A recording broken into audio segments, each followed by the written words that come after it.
తెలంగాణ రాష్ట్రంలోనే ప్రసిద్ధి పుణ్యక్షేత్రమైన శ్రీ ధర్మపురి లక్ష్మీ నరసింహస్వామి రథోత్సవ కార్యక్రమం అంగరంగ వైభవంగా జరిగింది. నరసింహుని రథోత్సవం నవనరసింహ క్షేత్రాల్లో ఒకటైన జగిత్యాల జిల్లా ధర్మపురి శ్రీ లక్ష్మీ నరసింహస్వామి వారి బ్రహ్మోత్సవాల్లో ముఖ్య ఘట్టమైన స్వామివారి రథోత్సవ కార్యక్రమం అత్యంత వైభవంగా జరిగింది. స్వామివారిని ధర్మపురి పురవీధుల్లో ఊరేగించగా భక్తులు స్వామివారిని దర్శించుకొని పునీతులైనారు.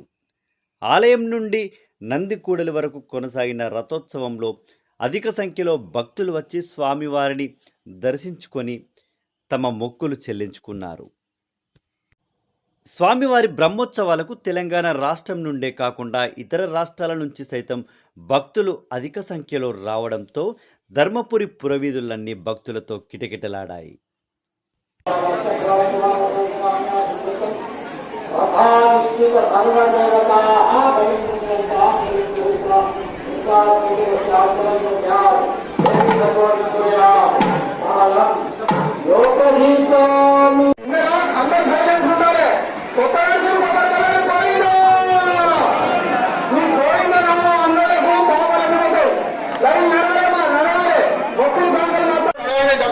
దయచేసి దర్శనం చేసుకున్న వాళ్ళు నడవాలమ్మా.